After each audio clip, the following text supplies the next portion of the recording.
So we're going to move on to the outdoor heritage. Come on up, Mr. Johnson and team. So as all members, I hope you know by the by idiom that the Lessard-Sams portion, the outdoor heritage, the 33% that goes there is an annual appropriation, where the other is biennial. And so they've had an opportunity to meet and to come up with proposals. It's quite a large number, as you can see, 180 million. I think originally, I think it was it 30 some million less? And I think they had an opportunity to meet to have additional proposals. And so today with us we have Mr. Johnson. I know you're always available for questions and whatnot. I asked my staff to bring down your folder. When Representative Green used to be on the committee, he always wanted to look at the folder.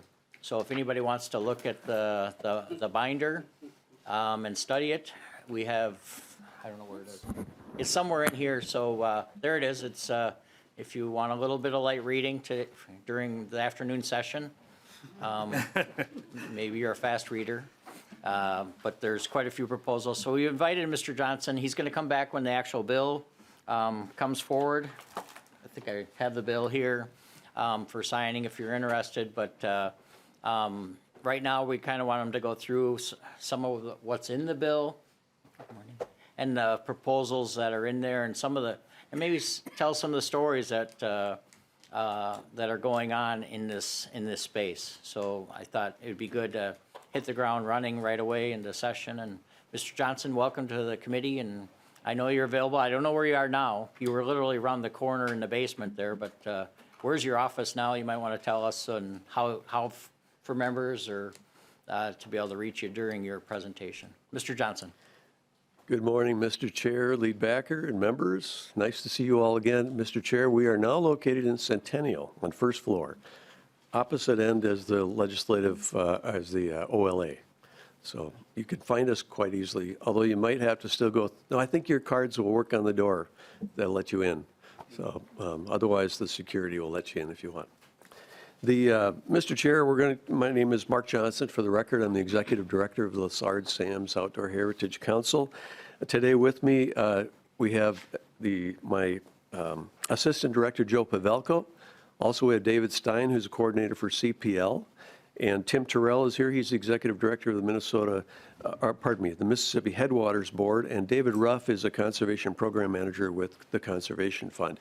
These gentlemen will each be having a portion of today's presentation so we can give you a good overview of outdoor heritage funds and how they hit the ground and how they how they benefit the game and fish habitat in Minnesota as well as Minnesota citizens.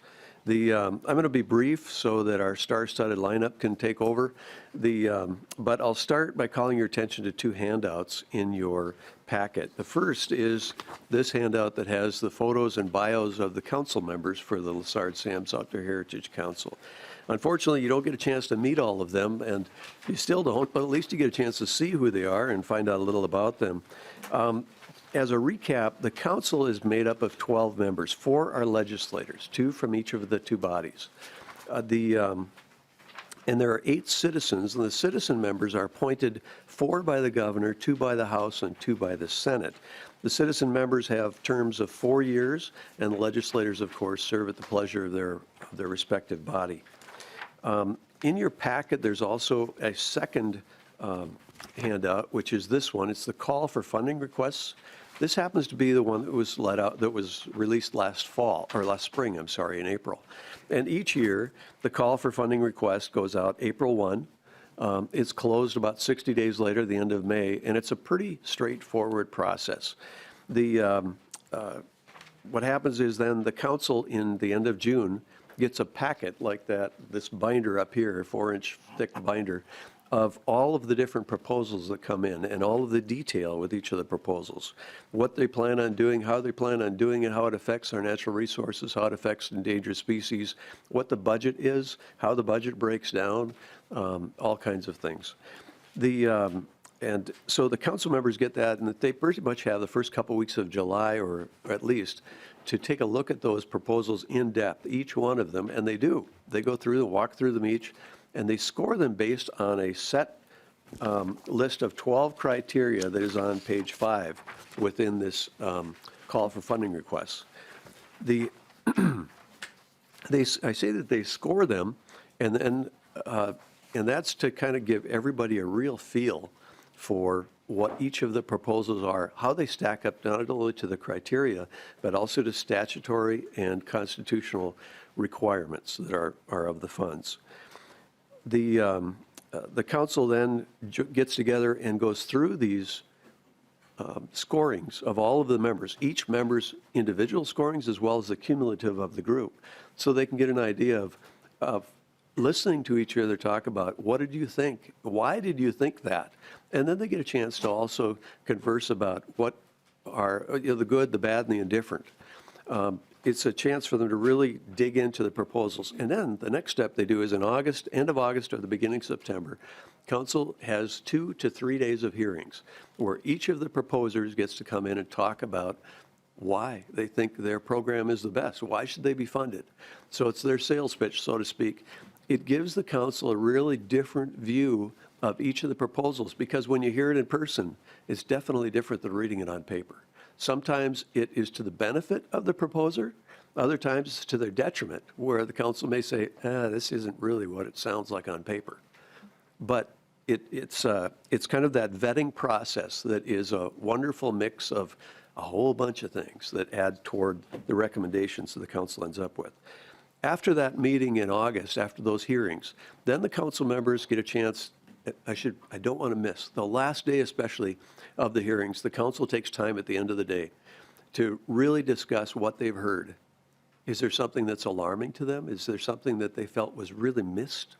What are their impressions that are going forward? And then from there, then the council members get a chance over the next couple weeks to put down what they think should be the funding recommendations for each of these proposals, or not funding for each of these proposals. So it's an elimination process based on the vetting that each member has done and that the council has done as a whole. Then in September, the council gets together, or beginning of October, they review these together, these fiscal scorings, we'll call them, and get a chance to really decide what makes sense and where is their consensus. Because in that group of 53 presentations that we had this last fall, there were 2, I think, that were not funded in the requests, in the recommendations by the council. And there were several of them that only had 6 or 7 of the 12 members recommending funding. So all of that is, and the 2 that weren't funded were below that half mark, below that six number. So it's a big process. It works together quite well, I think, and over the years has proven to be pretty accurate. Now, it doesn't mean that there isn't legislative or partisan, opinions that will happen when it comes to the legislature with the recommendations. And I'm sure there's got to be some nuance of partisanship within the council itself, because we are all individuals. Although not me and Joe, we're nonpartisan, so you remember that. But at any rate, it all comes together for the recommendations that you'll be seeing in the bill this year. I'm going to turn it over now to Mr. Pavelko, and I'll remove from the seat so our next person can come up that's behind him. But Joe can give you a view of kind of how those recommendations from the council shook out this year, and he'll be followed by CPL, then Mississippi Headwaters, and then Southeast Minnesota. Thank you, Mr. Johnson. Good morning. I always call you Joe, so sorry. Mr. Pavelko, go ahead. Good morning, Mr. Chair and members. I'm going to walk through this handout right here. I'm going to go pretty quickly. It's going to be a high-level overview of the recommendations from the council this year, and then later on through this process, if you want, we can get more specific with the actual bill itself. This year, the council recommended 50 programs to get funding for a total of $180,711,000. That totals about 62,000 acres that's going to be restored, enhanced, or protected. And interesting this year is it's about 77.3 miles of shoreline will be restored, enhanced, or protected. And just to compare that to last year, Last year's number was 40.7 miles. So it's almost double, and you'll see how that translates in the numbers in the next page. There's about $34 million of other funds that will be leveraged with this money. 38 different organizations are going to receive money, 1 federal agency, 2 state agencies, 15 local units of government. That's more than normal. There's a lot of interest with the local governments, watershed districts, soil and watersheds, those types, and then 20 non-government organizations. The money constitutes 75% is previously funded programs, so you'll see like phase 1, 2, all the way up to even 16, so 75% of that money is going to phase programs. If you look on the next page, you'll see how everything breaks down by acres and by funds. I'll call your attention to the left side, output by acres. You'll see, compared to other years, that there's a more even distribution of acres, and that's for 2 reasons. We have what's called a Minnesota roving cruise, and that is money that goes to DNR for staff to do on-the-ground conservation work. That's like burning, wetland restoration, enhancement, but truly on-the-ground type stuff. And their numbers are really high when they get funds, but they're on a 2-year cycle, and so this year they didn't come in for money, so that's why the acres are a little bit lower. And then the other reason is that a lot of the extra or new projects are related to water, especially like streams and rivers. And because of that, the cost per acre is really high because you're dealing with heavy equipment and just the permitting process and that whole thing. So it's just the cost per acre are really high. So that's why our total acre output is a little bit less than what it normally would be if we had a focus on other areas besides water, and then also because of the Minnesota roving cruise. If you look on the right side, you'll see how everything lays out with funds by activity. As usual, the cost to restore land is more than enhancing land. So if you look on the very bottom graph there, it kind of shows the total cost for wetlands for restore activities, enhance, and just, you know, quick rundown, it's approximately $3,000 an acre to restore versus approximately $1,000 an acre to enhance. And then if you look on the habitat side in that same graph, the total there is $13,828,000, and that equals about $69,000 an acre. And when we are reporting, we're reporting acres but also feet. And so when you're working on a stream, that's why the costs are so high, because, you know, we're working in a stream bed and you need the permits and the heavy equipment, you know, bulldozers and all that kind of stuff, and that's why it's so expensive. And that's just a very quick overview of the bill. If you look on the front side, there's a neat picture that I thought we should include. On the bottom left there, it says forest enhancement, and then you'll see in the very middle of the picture, there's a little sign there, and that's an OHF sign, and it's got the partners of all the organizations that were part of this project. And then all those little tracks in there, they look like footprints. Those are actual moose tracks. So this was a project that was done in northeast Minnesota, and it was for the benefit of moose.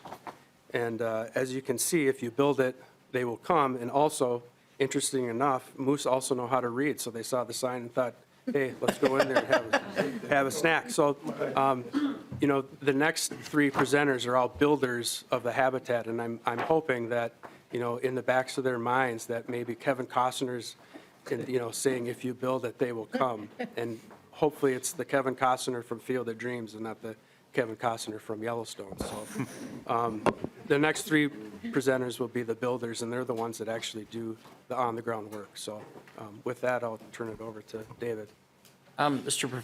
Provelko, before we move on, Chair Lee has a question. Thank you, Chair. Just curious, what is the federal agency that's recommended for funding, and how much money are they bringing into their project? Mr. Provelko. Mr. Chair and members, maybe I misspoke. They're a partner. It's the U.S. Fish and Wildlife Service. They're a partner with a lot of the projects, especially with wetland projects and prairie projects. And they bring millions of dollars into it. I don't know the exact number that the Fish and Wildlife is bringing to the table, but I can get that exact number to you, but it's in the millions. Chair Lee. All right, thank you, Chair. So just last follow-up, can you send us a link of where we can find information for all these projects that are recommended, please? Thank you. Mr. Praveco. Yeah, Mr. Chair, will do. One thing, it'd be nice to, there's some I'm glad Chair Lee asked some questions because I'm lucky enough to serve on his committee too, and I still continue to find it a little confusing of what's funded through Lessard-Sams and clean water funds and versus through traditional bonding sources. So if you can kind of explain some of the, keep trying to explain some of the overlaps, and because, you know, we push for a large number there, but then I saw that there's RIM on one of the project is a RIM project, and then, you know, anyways, please be aware of that, and we'll have more questions there. And Mr. Chair, we can, when we actually go through the bill, we can talk about those specific breakouts too. Perfect. Welcome. I'm excited to hear this presentation. So a few years ago, we added the grant program on Lessard-Sams. I don't know if Representative Heitzman was on at the time of that. I think I was when it first started, and it's actually, and then it's gotten even better. And I think we've, and you're part of the reason. So we're excited to see what you're doing. The funds, those funds have grown in the last few years, and it's very, very popular. I think it's, again, going back to Chair Lee's committee. I mean, the requests are greater than the you know, that you face every day, that are greater here than the money. Well, that's true with all of Lessard's funds, but go ahead, sir. Welcome to the committee, and please introduce yourself and go ahead. Yeah, thank you, Mr. Chair. My name is David Stein. I am the coordinator of the CPL program over at the Minnesota DNR. I have a presentation pulled up, and it's also located in your files for today, but I will get started and be brief. So this is just going to serve as a general overview of the CPL program, as well as some of our main accomplishments for the last year, for last year's appropriations, as well as overall throughout the program's life. So just as a general overview of the CPL program, it was created during the Clean Water, Land, and Legacy Constitutional Amendment. And that legislation required a Conservation Partners Program, which is the CPL program right now, to encourage local conservation efforts. Specifically, it was to provide matching funds or matching grants for the restoration, protection, and enhancement of wetlands, prairies, forests, and habitat for fish, game, and wildlife. And all of our funding, just like Lessard-Sams, comes from the sales tax. So within the CPL program, we have two main designations of our grants. So we have larger grants. These are split between metro projects, traditional or statewide projects, as well as new applicant projects, which was added last year during last year's appropriations. These are larger grants between $5,000 and $500,000. We have up to 2 grant cycles. This last year, we only had 1 due to the popularity of the program. We are out of funds, so we only had 1 grant cycle. We allow private land under these larger grants as long as they're under a permanent conservation easement. Acquisitions are also allowed for these grants due to the larger grant amount that's awarded, and these are open-ended habitat projects. So there are a mix and match of different habitats and different projects that are being done on the ground.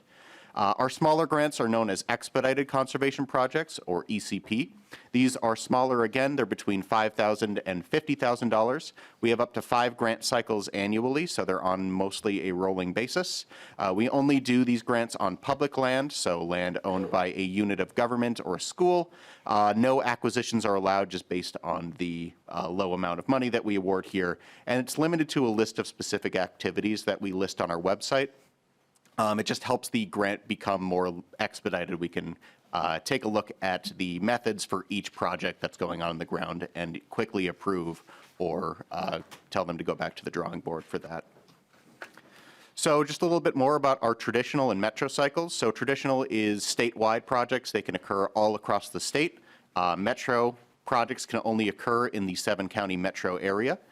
These are Anoka, Carver, Dakota, Hennepin, Ramsey, Scott, and Washington counties, as well as the larger cities of St. Cloud and Duluth and Rochester. Those cities are above 50,000 people in population. These projects, again, range from $5,000 to $500,000, and they cannot exceed $1 million total, including both our funding from CPL as well as their match. New for this year, another large grant round was added based on the legislative requirements of last year. This is the new applicant round. Again, the rules for this one are pretty much the same as traditional and metro projects. The only difference is they can take place throughout the entire state.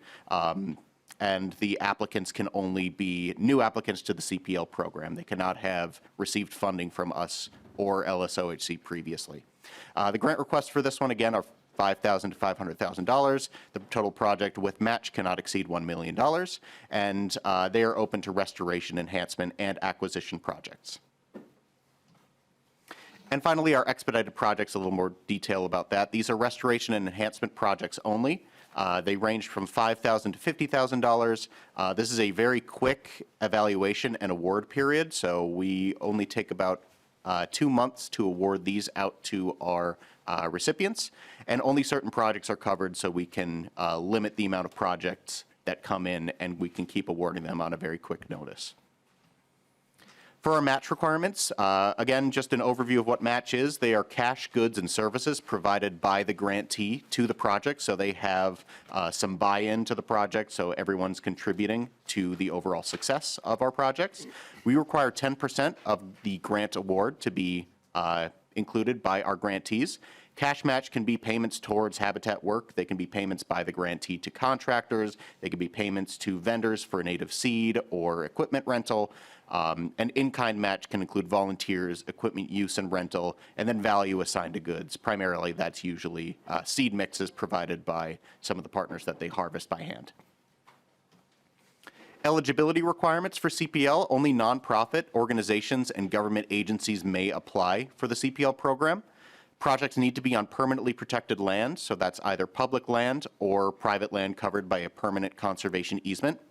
Individuals are not eligible, but they are encouraged to partner with some of these larger government and nonprofit organizations. We've seen a lot of individuals take it on themselves to reach out to either their lakes associations or their SWCDs or their local government to get projects put together in partnership between both those individuals and the government or nonprofit who will apply on their behalf. Just general timelines with CPL. The online application system opens every year on August 1st. The traditional metro and new applicant, or the larger grants, are announced who got funded in early January. Contracts are set up in December and, or early December, sorry. Contracts are set up in December and January for the project to get started. Our expedited conservation projects are open continuously. Funds are awarded about every other month, and we have up to 5 rounds every year. And awards are announced 4 weeks after each project round closes, just to keep it on a consistent schedule. And each project has up to 3 years to complete.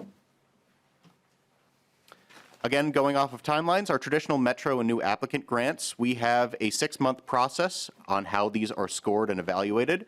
They start each with a technical review committee based on habitat type. So we have one review committee on prairies, one review committee on forests, and one review committee on fish, game, wildlife, and wetlands. It then moves on to the DNR division directors of Fish and Wildlife, Ecological and Water Resources, and Forestry. They will review what our technical review committee suggested, add their own input, whether a project is fundable or not, and then pass it along to the DNR commissioners who make the final decisions on who gets funded and who does not get funded. Again, that's a 6-month process. Our expedited conservation projects, they only go up to our DNR habitat team. We have specialists for prairies, forests, streams, wetlands, and other habitats for fish, game, and wildlife. After they get approval from that habitat team, they move over to the Fish and Wildlife Division Director's office, so both the Division Director and Deputy Director review them and either give their funding approval or their lack of approval. And again, that's about a 2-month process.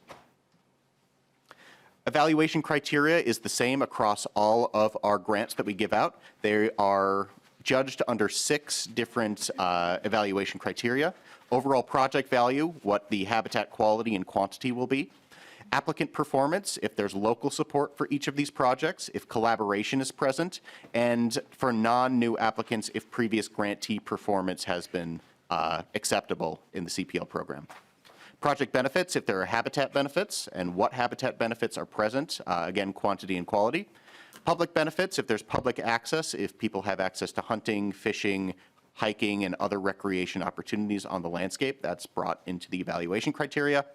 Financial assessment, if they're cost effective, why are they cost effective? If they're not cost effective, why are they not cost effective? And if the budget is detailed and showing where all of our grant funds are going to be going in high amounts of detail. And then urgency. This is usually associated with acquisitions. If there is a risk that these parcels are going to be sold off, we want to make sure that they have a high amount of urgency, or if there is a fish passage culvert that's currently crumbling and there's other engineering problems, we want to make sure that those are on the ground. So our results of this year, our successes so far, our new applicant round, which was our newest grant round that we started this year, legislatively it was required to have $3 million available. We had a total of 12 applicants for that round with $3.1 million in requests. All of our grant requests or all of our grant funds for this round were used, and we have 8 grantees funded that are new to the program. For our Metro round, we had $2.5 million available. Again, that is legislatively required. We had, again, 12 applicants with $4.1 million in requests for our Metro applicants. We had to tighten the budget a little bit for there, and we were only able to award 8 grantees their funds. But again, all of those funds have been used up this year. Our statewide round, again, was listed at $2.5 million available. We had 10 applicants with around $3.4 million in requests, and 8 grantees were funded due to the limitations of the $2.5 million. And finally, our expedited conservation projects, or ECP, we had $1 million available. We had 33 applicants. 3 of them were new. They didn't go through the new applicant round. Instead, they went through the ECP round. We had $1.3 million in requests after 3 rounds this year, and a total of 24 grantees were funded. Those funds are also all used up this year.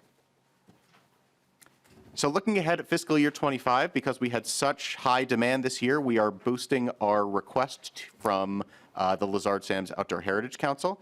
We are requesting $15 million in allocation from LSOHC, and we're going to be partnering that with more outreach directly to new and underserved applicants for CPL. With this, our new breakdown this year, we're just based on what we've seen last year from our request. We're requesting $4.4 million for traditional or statewide applicants, $4 million for new applicants, $4 million for Metro applicants, $2 million for ECP or expedited conservation projects, and then $600,000 for administrative costs. And we're going to be adding on to our staffing capacity to assist with that outreach and recruitment for the CPL program. And my goal for this year is to have at least 90 applications in our system and hopefully 90 grants being funded. And then just a general overview of the CPL program. On the left, you can see a map of where all of our projects are located statewide. We have some areas that we are looking to expand into this year, and that's where we're getting our increased staffing capacity and hopefully adding more to that outreach effort. But between 2010 and 2024, we've funded over 1,000 projects through the CPL program. We just reached our 1,000th project this year, so with your continued support, we've been able to do these 1,000 projects on the ground. Over 260 organizations, unique organizations, have partnered with us to get these projects funded on the ground. And probably the most shocking and most out there number, we've had over 585,000 acres of habitat be restored, enhanced, or protected through the CPL program. And with that, that is the CPL program, just a general overview on some of our successes this past year. If you need to reach out to me, that's my number and my email address, and I'll take any questions that you might have. Thank you, Mr. Stein, and thank you for the overview, and thank you for taking, the new applicant effort serious. That was a House position that we added, and and it really hit the ground running, and thank you for your work on this. And so we have a couple of member questions. Representative Heitzman? Thank you, Mr. Chair. And thank you for the presentation. I really appreciate that. I've served on this commission, if I remember correctly. What is it specifically, Mr. Chair? Do you recall the? Forget it. I'm sorry, Representative Heitzman. I was You were looking who was next to ask That's questions. okay. I'll get to Go my ahead, ask it question. again if you want. No, it's slide 8. And if you could remind me, why is it that projects can only be done on permanently protected land? I'm sure there's a good reason, but I can imagine, like probably a lot of other folks, that there's opportunities on land that may be transitional. There may be, I mean, forests change, and there may be all sorts of easements and other opportunities. And there's probably a good reason, but I can't remember what it was. Mr. Yes. Stein? Mr. Chair and Representative Heitzman, I believe the reason is that if we want to put money towards these habitat projects, we want to have that additional security that they will remain in place, just so if we say do a prairie in that area, if it's permanently protected, we have the sort of security that it's not going to be removed, and same with a forest or a wetland. So having those permanent protections in place gives both our reviewers and our program a little bit more security, knowing that our funding is being put down permanently on the landscape. Representative Heitzman? Mr. Chair, thank you. I'm trying to recall, like I just said, exactly what the objection was to trying to take advantage of what is, I think, a growing number of easements. I'm not sure that we're going to make a bunch of recommendations today, but I do think there's probably an opportunity there. I'm not sure if there's probably, well, there maybe is another program that catches those, but if not, I hope the Lessard-Sams is looking at that. That's all. Okay. Thank you. Representative Finke? Good morning. Yes, good morning. Thank you, Chair Lilly. Chair and Vice Chair, I apologize for my tardiness today. So, All good. First day. Yeah, so I was just looking at the numbers, and I noticed that in the 2023 grant requests, the need seemed greater in the metro than the statewide, and then in the 2024 requests, the statewide goes up 400,000 and the metro stays. I'm just curious what the logic is of that change. Yes, Mr. Stein. Chair and Representative Finke, statewide projects can be funded in the metro area. The metro is specifically set aside for their own distinct rounds, but they're not limited to those funds. So we can have people within the metro apply for state round if they see fit. The reason for the switch is mostly historic. This past round, we've had more funding in the metro area, but historically, we've had more funding in the statewide rounds. So we're just going off of our history before this year and allocating resources as we saw fit. Representative Finke? Thank you. Chair Lee? Thank you, Chair. Thank you for the presentation. So I want to focus in a little bit on the match requirement. And so, I think it's pretty understandable what is a cash match. How do you go about valuing volunteer hours, equipment use, and is there a consistent policy that lays out how those are valued? Mr. Stein? Yes, Mr. Chair and Representative, those are, for volunteer and equipment usage, that's based on the federal volunteer and mileage rates. For equipment usage, we usually will have our grantees research into how expensive reserving a vehicle or reserving equipment will be in their local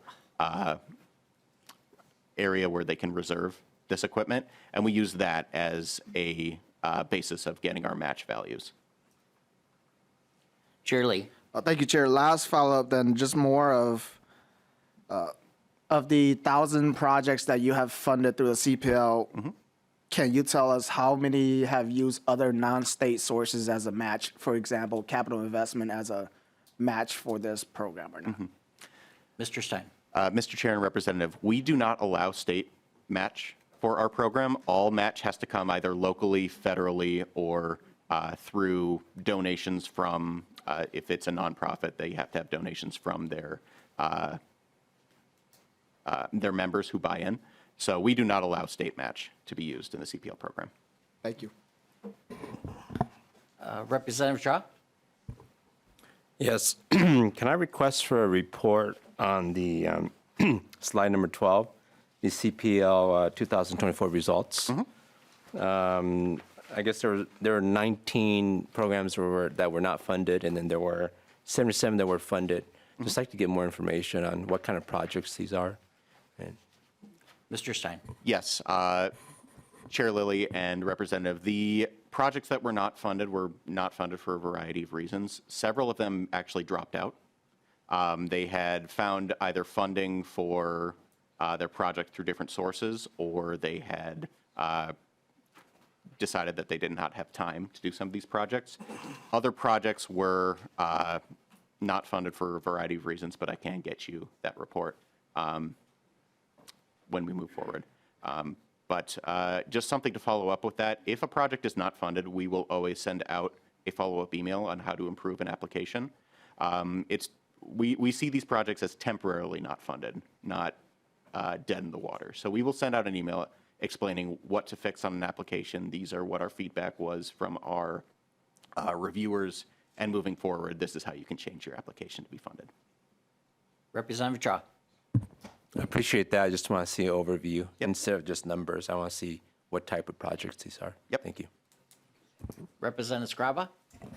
Thank you, Mr. Chair. Mr. Stein,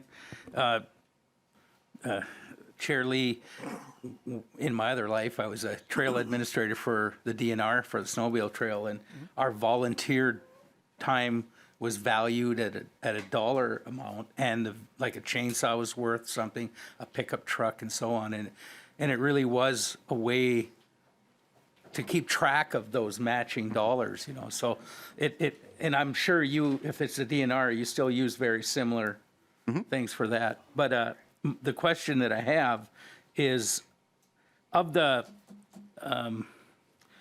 585,000 acres, how many of those acres are enhanced or used for hunting? Mr. Stein? Mr. Chair and Representative, that is a good question. We have on our application system whether or not these areas are open to hunting. That's something that I'm going to have to dive through the data and get back to you on. Okay, because I know Representative won't speak for her, but Representative her and I are hunters, and you know, the more land that becomes available, you know, it's like it helps. And I'm a public lands hunter, so and I'm proud of it. When I go to other states, Minnesota rocks. I mean, comparatively, we're light years ahead of others. So I thank you. Thanks. And I will look forward to an answer at some point. Sounds Thanks good. again. Thank you, Mr. Chair. Thank you, Representative Scraba. Just been lucky enough to serve on the Lessard-Sams, and I think the focus on the money is a little less, it's more habitat, smaller projects but there's plenty of money in giving you sporting opportunities with the other investments of the rest of the funds. Chair Vang? Thank you, Mr. Chair. I just want to get a better idea of the type of applicants that apply for the CPL grants versus the Lessard-Sams. Is there like a general difference, or are they generally the same type of applicants applying for both sources? Mr. Stein? Yes, Mr. Chair and Representative, there is some overlap. However, during our application systems or our application opening, we get a lot of cities and we get a lot of smaller sportsmen's organizations. We have local chapters that generally apply to our programs, and we have a lot of smaller units of government and school districts that apply to our programs as well. So while there is overlap, there is enough of a distinction between the two programs to show that we have a unique clientele versus the overall Lessard-Sams. Thank you. Vice Chair Hussein? Thank you for your time, and thank you for your presentations. The only question that I have is the grant for those 7 counties. Could they apply multiple grants, or just one-time funding? Mr. Stein? Mr. Chair and Representative, they can apply for all of the grants. The metro counties, they have their own funding that can only be used there, but they can also apply to statewide and expedited grants as well. So it's more of a limitation on the funds rather than a limitation on the applicants that can use them. Thank you. Are we able to get us any report? Yes. Thank you. Thank you, Vice Chair Hussein. Appreciate all the questions. We went a little longer, but I'm really excited about this program, and you really seem to be doing a great job, so thank you for that. And I know we're going a little long, but could you just tell us, like, quickly, some little neat projects, you know, in each fund maybe that really stuck out? And Yeah. So a good thing that's going on with our program is that we are required to do monitoring on the ground of these larger projects. And I've actually included a couple of those projects that really stood out to me in my PowerPoint. If I can get it open again, just give me one sec.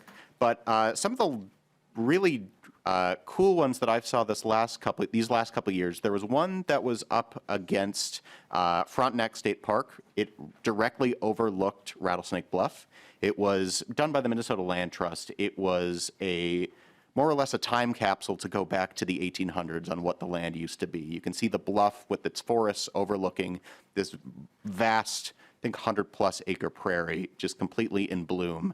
And it not only added to the aesthetics of the area and the history of the area, but it also added to the public access to our state park system. So it had Minnesota Land Trust bumped up right against our state park.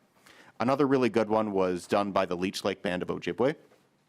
They had decided to start doing a forest diversity project in areas that were overrun with, or really overrepresented with black ash, just in terms of getting it ready for emerald ash borer to inevitably come in. So now there are very diverse stands of cypress and oak and intermixed with that already existing black ash in that area. So we now have much more resilient forests when emerald ash borer does inevitably move on to that area of the state. Additionally, we've had several projects in the metro start using goats as a control method, and it's a very easy way to get involved with the public. The public loves seeing goats within a small area, kind of cooped together. Removing this buckthorn, actually seeing it on the ground rather than just your regular hand crews doing some of these projects. It's just a little bit more of a unique interaction between the public and the work that's being done on the ground. But I can keep gushing about all these projects moving forward. But we usually do visits on upwards of 30 to 60 projects a year, and all of them have been fantastic, and we get a lot of documentation, and we work directly on the ground with a lot of our grantees and get to know the projects on a more one-on-one basis. So there's a lot that I can keep going on, but I'll keep the time a little, thank you, little Mr. shorter. Stein. Yeah. And I'm certain you're available for questions. Yep, exactly. Thank you. So we're going to switch gears here a little bit, and Director from the Mississippi Headwaters, Mr. Terrell, please introduce yourself and go ahead.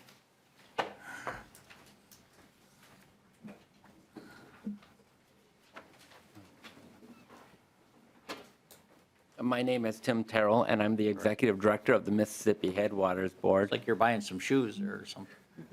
I'm not quite sure how to pull things up here. Buying for you, Mr. Chair. Your Valentine's gift. Where's my presentation?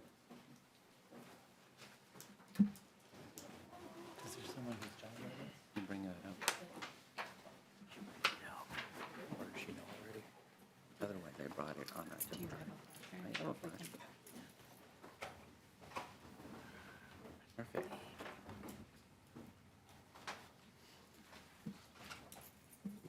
We have a floor session at around, is it noon today? It is.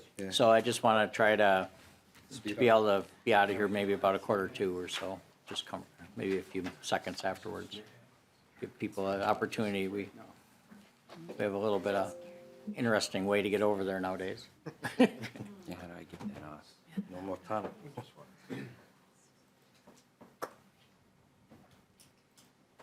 There we go.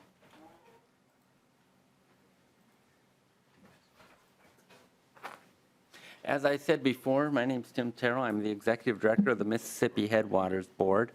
Just kind of want to point out to you a few things. This is a little misnomer here on it's not the MHB watershed spotlight, it's actually the Mississippi Headwaters Habitat Corridor Program. So that's a little misnomer there, which is partners of the Mississippi Headwaters Board, the Trust for Public Land, the Soil and Water Conservation Districts, and the Board of Water and Soil Resources, with support from the DNR and the Nature Conservancy. So we just kind of wanted to go over here. This is a very high-level approach. I want to emphasize here is we do target for building habitat complexes. That is our main purpose. Our ranking sheets are all towards that when we get a parcel. But I just kind of want to show you an example of collaboration at the project level and multiple benefits. And one of those multiple benefits is water quality. And I think the Board of Water and Soil Resources created this slide so we can look at things through a habitat lens, but also through a water quality. So here is a watershed on the Mississippi River. The existing public lands were 37%, so that's what we started with. As we started, in 2017, there was an acquisition, and it bumped the percent of public land up to 46%. Then we got an easement there as well. So we're starting to fill up that watershed with public land. And then lastly, we threw in what's SFIA, which is another funded program. So you see we went from 37% to 66% protection in a very short amount of time. And then we got another acquisition as well through Trust for Public Land, and that bumped it up to 71%. And so when we're looking at that, we're looking at it from a numerical a data standpoint from water quality. But as I said, we target for habitat, and of course the Mississippi River is the national flyway for birds, but reptiles, terrestrial animals, deer, grouse, all those other animals use it as a highway for travel and a place to breed and use their raise their young at different life stages and different styles. So this is just a very small segment of what we do. And you can see that we got some protection on both sides of the river to help create a complex. So when we go out there and we're looking at programs, we talk to the landowner. The landowners make the choice. This isn't a regulatory program. They make the choice what they want to do. The MHHCP program with our funding from Lessard-Sams obviously works on the right side here, which is more of a long-term, higher cost, but long-term and permanent, whereas if you get on the other side of it, it's more planning. So when we talk to the landowner, if they're not interested in any of these land protection, permanent land protection programs, they might just be interested in a conservation plan, and there's funding for that through other programs as well. So we're letting the landowner have options. So basically this watershed was at 20 to 40% protected when we first got there. Now it's in the light green area at 60, I think it was 71%. So that's looking at it from a water quality perspective. Once again, we're targeting for habitat.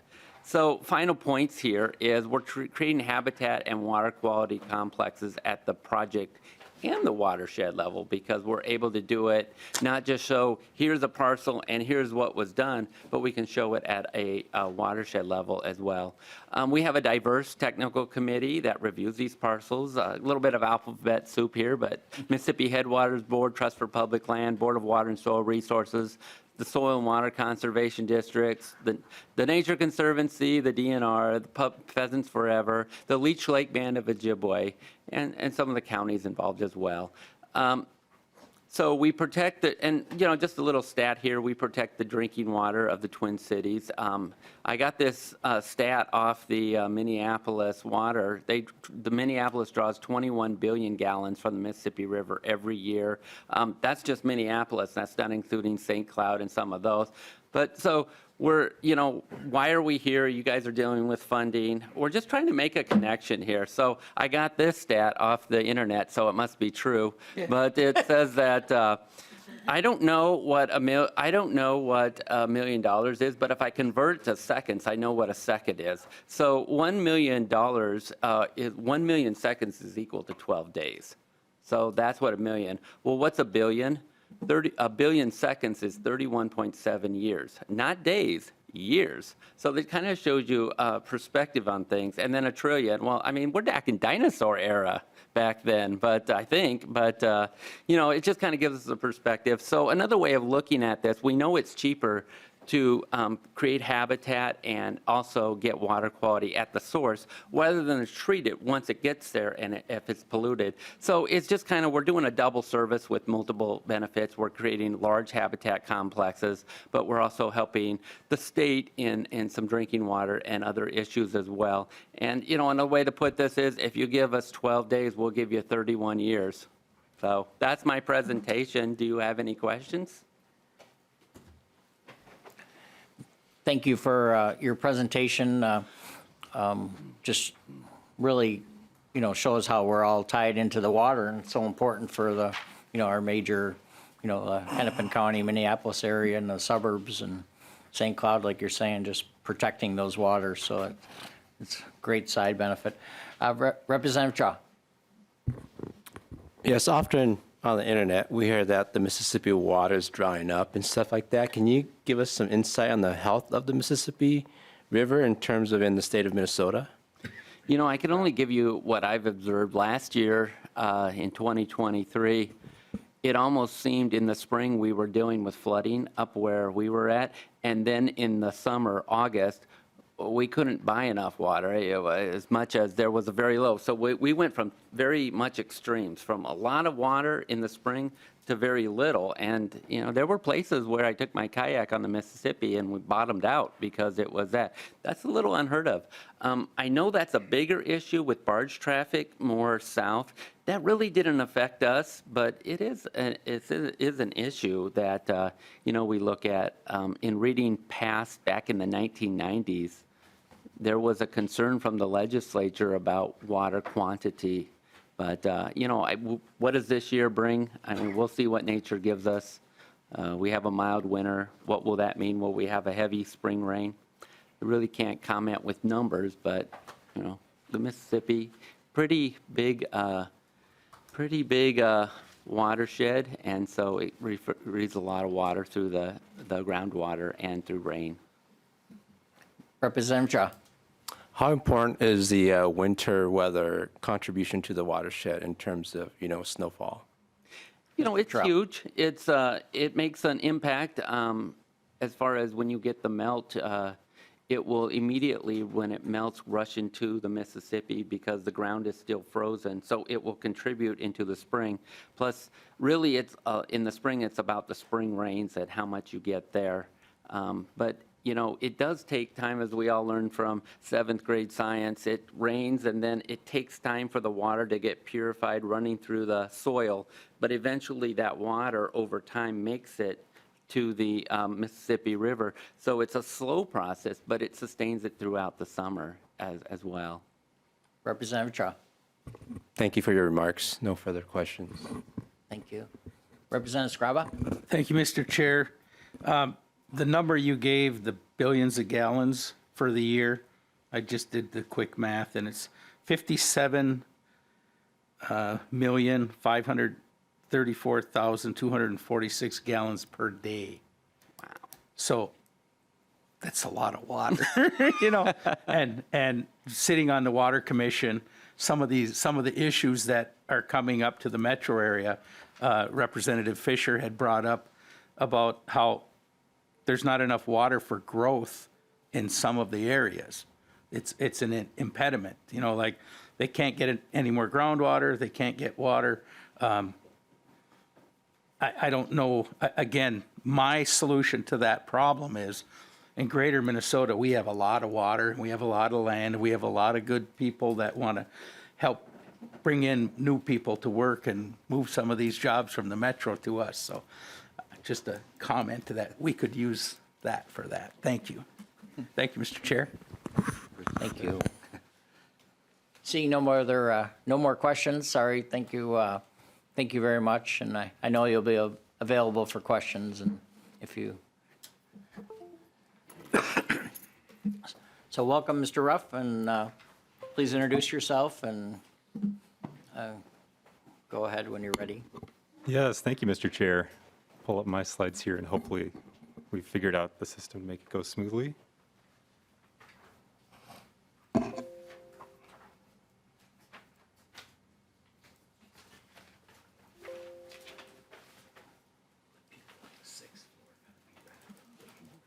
So as he's getting ready, I just want to mention on the back of this very first presentation, we just kind of picked out a few of lines. So, I mean, we could go through every one of these lines with presentations similar to what you're seeing today. So go ahead.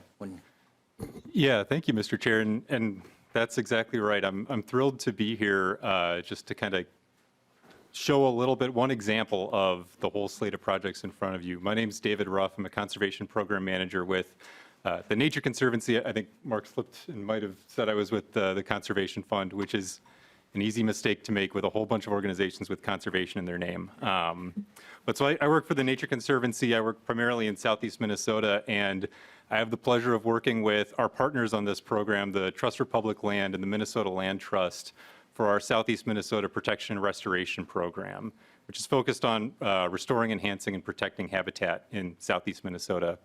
And for those of you who don't get down to that corner of the state as often, I thought I'd just start with a little bit of a background slide here. And this really captures the essence of the driftless area down there in Southeast Minnesota. These deep, cold water stream valleys flanked by steep bluffs that are covered with this diverse mix of prairie, oak savanna, hardwood forests.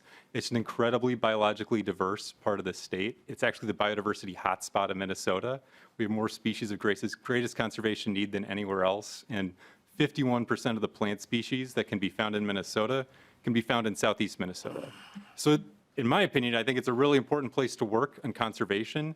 It's also some TNC-led science has really identified it as a place where we expect conservation investments to be really resilient to climate change. There's an inherent resilience in this kind of a varied landscape that we can enhance with our conservation outcomes and give us the best shot in our biodiversity, the best shot at adapting to climate change.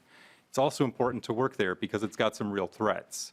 So this is a landscape that, like a lot of southern and western Minnesota, is really used to fire, and the loss of disturbance from the past 100 years has left a lot of habitat that's really missing that active management and that active disturbance to keep it healthy.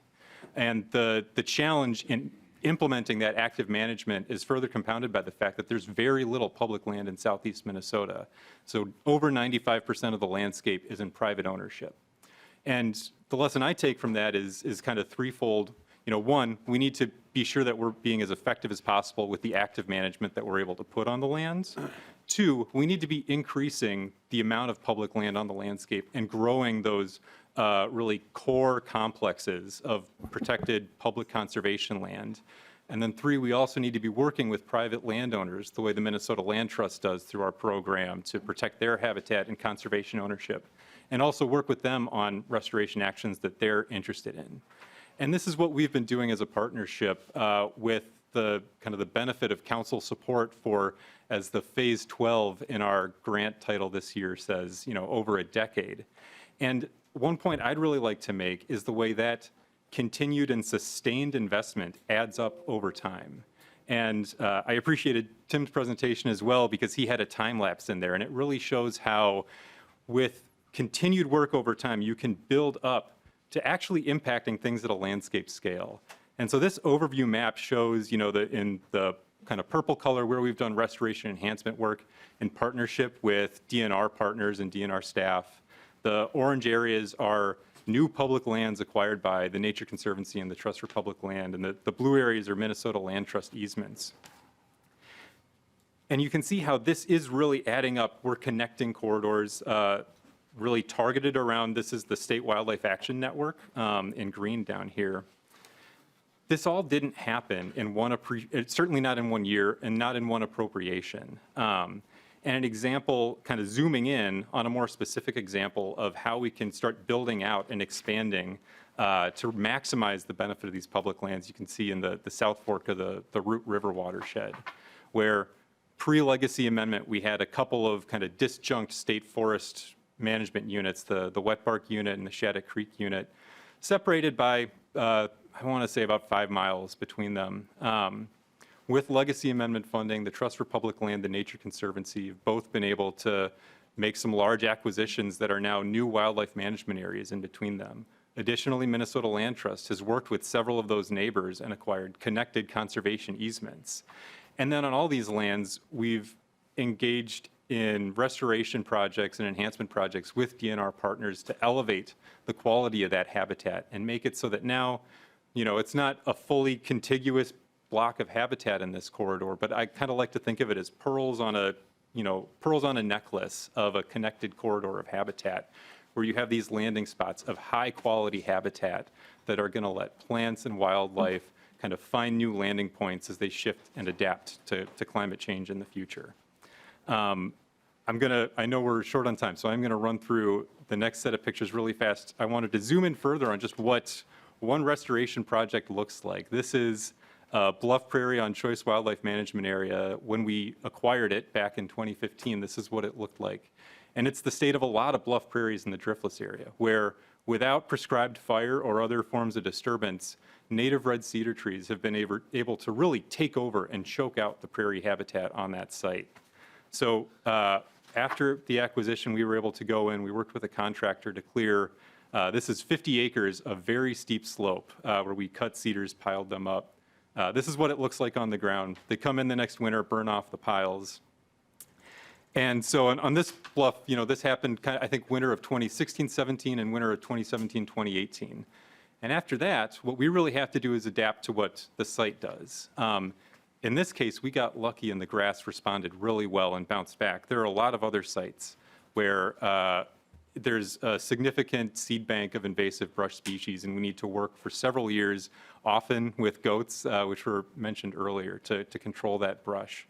The end goal, ultimately, is to try to get that community back to a place where the grass community is healthy enough to carry fire, and we're able to use prescribed fire to manage it. And so this was 2021, which was the first burn on this unit. TNC staff participated, DNR led the burn. It was burned again in 2022. And this is what we get now. And it is a really great bluff prairie. It's incredibly diverse. It's excellent habitat for birds, pollinators. There are timber rattlesnakes, five-line skinks, race runners on this site. And this is one of those little blobs on that bigger map that I showed that I blasted through pictures here in 90 seconds that probably represents 7 years of work. And because of the continued support of the Lessard-Sams Outdoor Heritage Council, and then that's allowed our partnership to stay engaged and maintain the relationships that it takes to do this work year after year, we've been able to do exactly this kind of project, but at a landscape scale and have impact at that scale. Thank you, Mr. Ruff. Any member questions? I know we're kind of pushed to get across the street. So thank you very much for coming forward, and I know you're available for questions. And Absolutely. That habitat down there's really a special area. I mean, Minnesota's blessed with many special areas, but it really is a treasure. But it's important that we can really protect the water, because it just gets in the ground so fast and flies away. So anyways, thank you very much. And I know you'll be, like I said, available for questions. Thank you, Mr. Johnson. Any final comments? And go ahead, sir. Mr. Chair, on behalf of myself and my staff and the council as well, we'd like to thank you for this time that we can present to you. And I'd like to make the offer, if any members have any questions on these or any other projects that there are out there, or ones you've heard about, or if you've got somebody in your district who's interested in maybe applying for money, please contact me. We're very happy to discuss, talk, help answer any questions we can. Thank you, Mr. Johnson.